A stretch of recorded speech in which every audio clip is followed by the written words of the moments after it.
গো 60 দিনে গণিত শিক্ষার অংশ হিসাবে আজকে আমরা যে বিষয় নিয়ে আলোচনা করব দ্বিতীয় ক্লাসে, সেটা হলো বাস্তব সংখ্যা। বাস্তব সংখ্যার যে বিষয়টা আমরা টপিক্যাল আলোচনা যেটা আমাদের, সেটা হলো মূলদ এবং অমূলদ সংখ্যা। তো প্রথমে আমরা আসি মূলদ সংখ্যা কাকে বলে।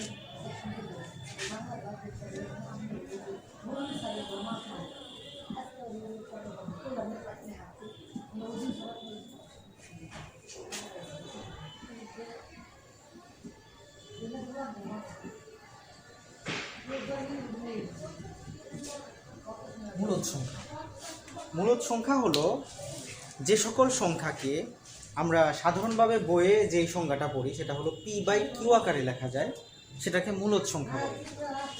আচ্ছা, আমরা ওই যে বইয়ের যে সংখ্যাটা ওটাই দেখি। যে সকল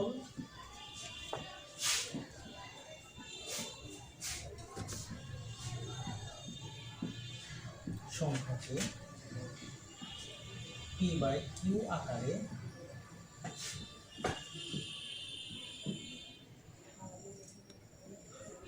প্রকাশ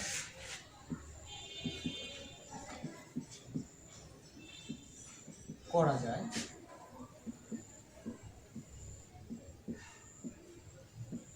তাদেরকে মূলদ সংখ্যা বলে।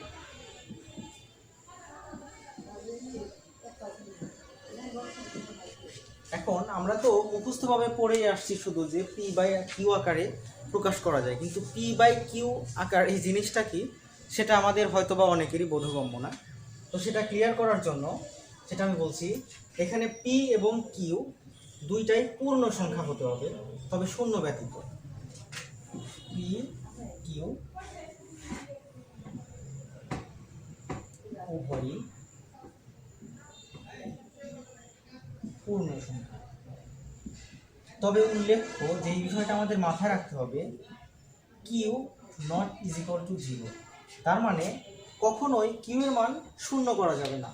যদি আমরা কখনো কিউ এর মান শূন্য করি তাহলে সেটা p/q আকারে লিখলেও, যেমন আমি একটা উদাহরণ দিই তাহলে বিষয়টা ক্লিয়ার হবে। সেটা হলো 5।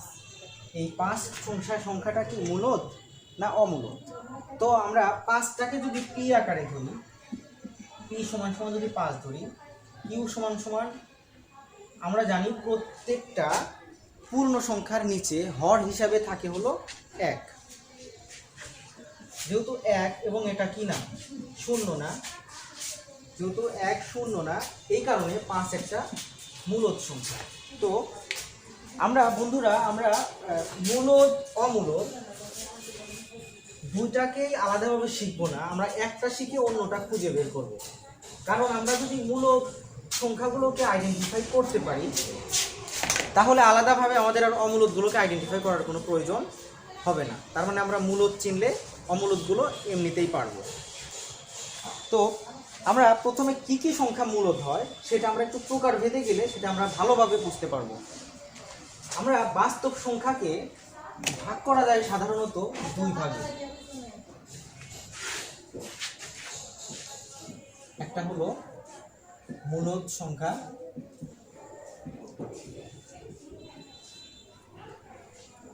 একটা হলো অমূলদ সংখ্যা।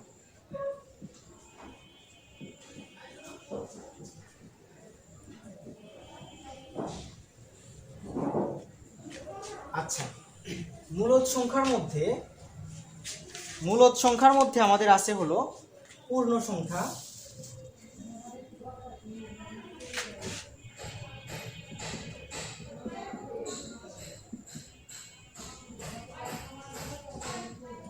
তার মানে সকল পূর্ণ সংখ্যাই কি সংখ্যা? মূলদ সংখ্যা। এই পূর্ণ সংখ্যা আবার দুই ধরনের হতে পারে সেটা ধনাত্মক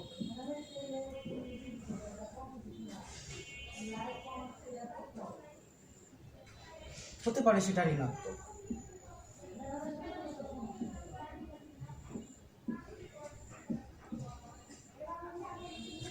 যেমন ধনাত্মক সংখ্যা, 1 একটা ধনাত্মক সংখ্যা, 2 ধনাত্মক সংখ্যা, 3 ধনাত্মক সংখ্যা। ধনাত্মক সংখ্যার পূর্বে কোনো সাইন দেওয়ার প্রয়োজন হয় না।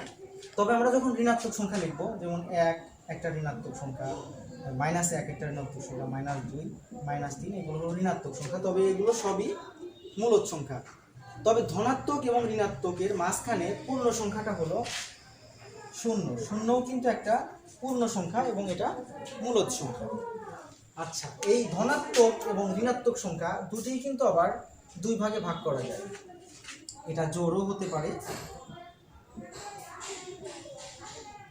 আবার বিজোড়ও হতে পারে।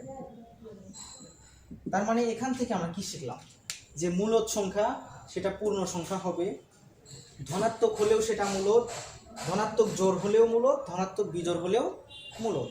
এবং যদি ঋণাত্মক হয়, ঋণাত্মক সংখ্যাও জোড় বিজোড় হতে পারে।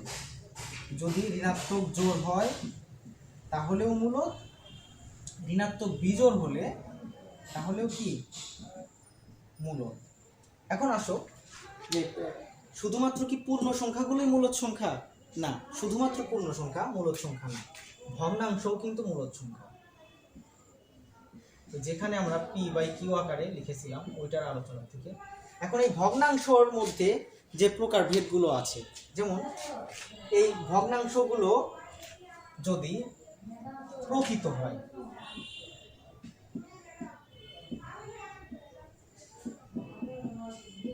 প্রকৃত ভগ্নাংশগুলো মূলদ সংখ্যা। এখন প্রশ্ন আসতে পারে যে আমি প্রকৃত ভগ্নাংশই চিনি না, তাহলে মূলদ সংখ্যা না অমূলদ সেটা বুঝবো কিভাবে?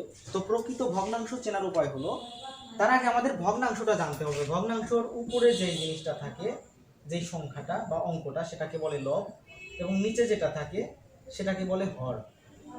তো প্রকৃত ভগ্নাংশ সেটা যেই ভগ্নাংশের লবটা হলো ছোট আর হরটা হলো বড়।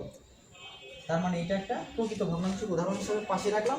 এতটুকু মাথায় থাকলে প্রকৃত অপ্রকৃত আর ভুল হবে না। এরকম আকারে দেখলে উপরেরটা যদি ছোট দেখি, নিচেরটা বড় দেখি, তাহলে সেটা প্রকৃত ভগ্নাংশ। এবং সকল প্রকৃত ভগ্নাংশই মূলদ সংখ্যা। আমি এই মূলদের মধ্যে যা রাখবো প্রকারভেদে সবগুলোই মূলদ। ঠিক আছে, তারপরে অপ্রকৃত। অপ্রকৃত ভগ্নাংশ হলো কোনগুলো? প্রকৃত উল্টাটাই অপ্রকৃত। তার মানে আমি এখানে যদি 4/3 করে দেই, তার মানে হলো যে হরটা হবে ছোট, লবটা বড়। উল্টায় দিলে সেটা অপ্রকৃত হয়ে গেল। এটা সিম্পল ব্যাপার, এটার বিস্তারিত বলার কিছুই আমি দেখছি না। অপ্রকৃত। আর একটা ভগ্নাংশ আছে, সেটা হলো মিশ্র।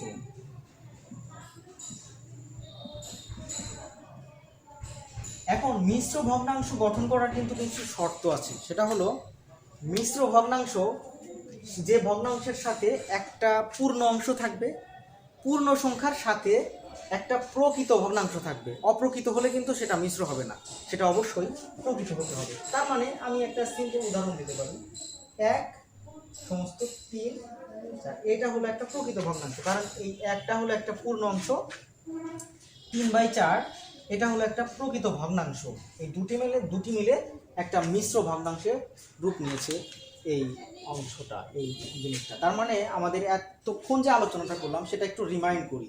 আরও আলোচনা আছে, তারপর একটু রিমাইন্ড করি। সেটা হলো আমরা মূলদ সংখ্যা চিনব কিভাবে? সেটা হবে পূর্ণ সংখ্যা, ধনাত্মক হলেও মূলদ, ঋণাত্মক হলেও মূলদ, শূন্য মূলদ, ধনাত্মক জোড় হলে মূলদ, বিজোড় হলে মূলদ, ঋণাত্মক জোড় বিজোড় যে কোনোটা হলেই মূলদ। এবং ভগ্নাংশের মধ্যে, ভগ্নাংশ কাকে বলে সেটা আমরা জানলাম, এবং ভগ্নাংশের কিভাবে লেখে সেটাও দেখলাম। যে কোনো পূর্ণ সংখ্যাকে উপরে একটা নিচে একটা লিখলেই ভগ্নাংশ হয়ে যায়, মাঝখানে দাগ দিয়ে। আচ্ছা, তো প্রকৃত হয় কখন? উপরের সংখ্যাটা যখন ছোট, নিচের সংখ্যাটা যখন বড়, তখন সেটা প্রকৃত। উপরের সংখ্যাটা বড়, নিচের সংখ্যাটা ছোট, সেটা অপ্রকৃত। আর মিশ্র হলো একটা পূর্ণ সংখ্যার সাথে একটা প্রকৃত ভগ্নাংশ জুড়ে দিলে সেটা হয়ে যায় মিশ্র। তো এ পর্যন্ত আমাদের আলোচনা। এরপরে ভগ্নাংশ কি শুধু এভাবেই লেখা যায় লব হর দিয়ে?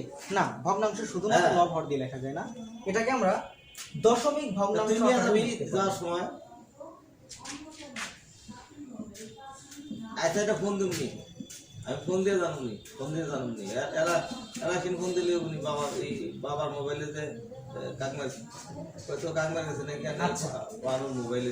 এই দশমিক ভগ্নাংশের মধ্যে সব দশমিক ভগ্নাংশ কিন্তু আবার মূলদ সংখ্যা না। এই দশমিক ভগ্নাংশের মধ্যে যে সকল দশমিক ভগ্নাংশ সসীম আচ্ছা। দশমিক।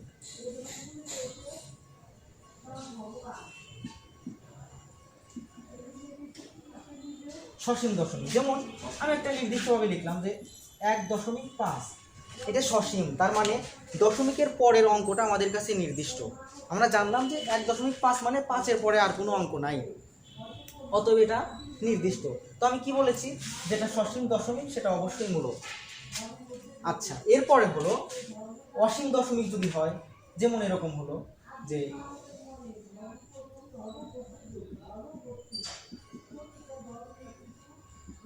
2.555555, খালি 5 আসতেইছে, এরকম যদি হয় সেটা অসীম দশমিক বলে। কিন্তু এই অসীমের মধ্যে আবার একটা কথা আছে, সেটা হলো আবৃত এবং অনাবৃত। আমরা জেনেছি যে রিপিটার যাকে বলে আর কি, আমরা পৌনঃপৌনিক সম্পর্কে যারা 9-10-এ পড়েছি তারা পৌনঃপৌনিক সম্পর্কে জানি।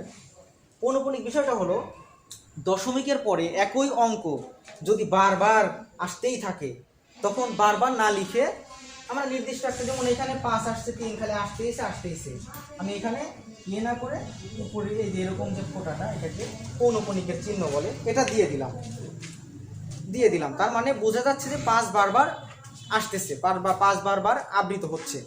তখন এই অসীম কিন্তু যদি হয় আবৃত, সেটা কিন্তু আবার কি মূলদ সংখ্যা।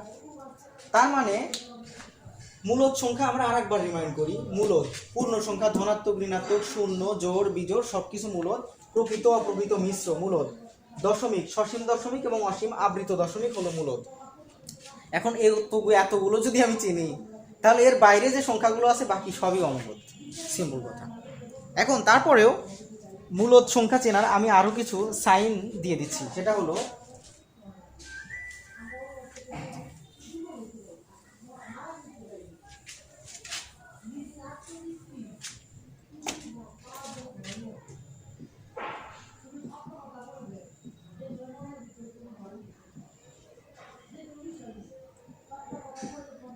এই শর্তগুলো পালন করতে হবে। সেটা হলো মূলদ সংখ্যা হ্যাঁ, p বাই কিউ আকারে লেখা যাবে, Q naught is equal to 0, কখনো 0 হবে না।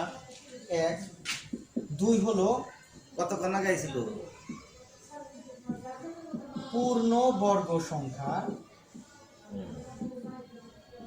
আচ্ছা পূর্ণ বর্গ সংখ্যার বর্গমূল। আর তো দিদি গেছে আচ্ছা, না আমরা একটু জিনিস জেনে নেই যে পূর্ণ বর্গ সংখ্যা কোনগুলো। যেমন আমরা 1 থেকে যদি প্রত্যেকটা সংখ্যাকে বর্গ করতে থাকি, যেমন 1 কে যদি স্কয়ার করি ভাঙা গেছে হবে 1, 2 কে যদি স্কয়ার করি হবে 4, 3 কে যদি স্কয়ার করি হবে 9, 4 কে যদি স্কয়ার করি হবে 16, 5 কে যদি স্কয়ার করি হবে 25। এখানে এজন্যই ফোন দিছে। এই 4 কে যদি আমি আবার বর্গমূল করি তাহলে হবে 2।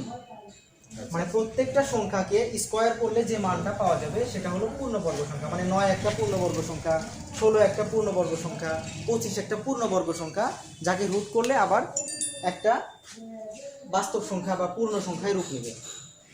পূর্ণ সংখ্যা হবে, দশমিক হবে না। এটা যেমন আমরা পূর্ণ সংখ্যাকে, যেমন আমরা যদি 4 কে স্কয়ার করি, রুট করি, তাহলে আমি যদি বলি √4, এটা কি মূলদ সংখ্যা না অমূলদ সংখ্যা? মূলত ঘটনা কি দাঁড়াচ্ছে? মূলত ঘটনা দাঁড়াচ্ছে যে √4 কে করলে আমি এখানে আসতেছে 4 কে রুট করলে হলো 2, অতএব 2 একটা পূর্ণ সংখ্যা, অতএব এটা মূলদ সংখ্যা। আচ্ছা, এরপরে পূর্ণ ঘন সংখ্যা। পূর্ণ ঘন সংখ্যা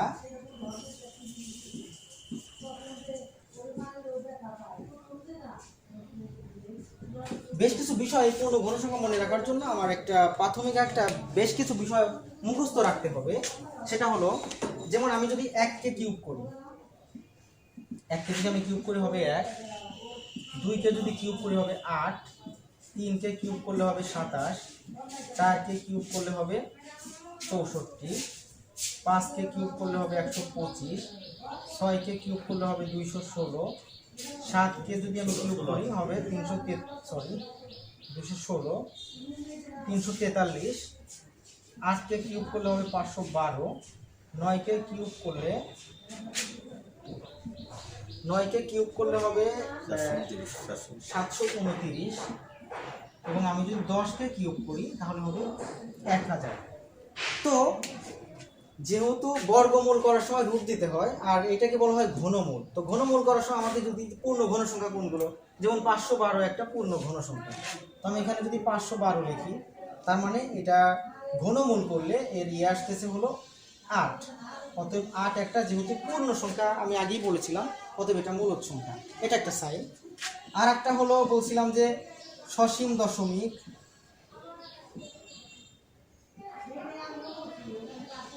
এবং অসীম দশমিক, এগুলো হলো সবই মূলদ সংখ্যা। তো এইটার উপরে ভিত্তি করে আমি কিছু প্র্যাকটিস দেব। এই প্র্যাকটিসগুলো দিয়ে আজকের ক্লাস আমি শেষ করে দিব।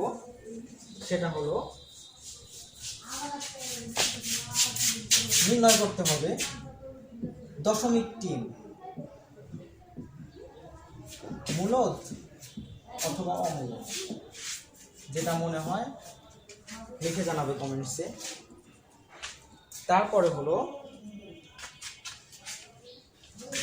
0.27 উপরে পৌনঃপুনিক আছে, এটা কি মূলদ না অমূলদ? 57 সংখ্যাটা কি মূলদ এইভাবেই নেই না নাকি অমূলদ? 16 এটা কি মূলদ না অমূলদ? এটা 26 মূলদ না অমূলদ? আশা করি যারা আমার ক্লাসটা মনোযোগ দিয়ে করেছেন বা করবেন, তারা এইগুলোর উত্তর আমাকে কমেন্ট সেকশনে জানাবেন।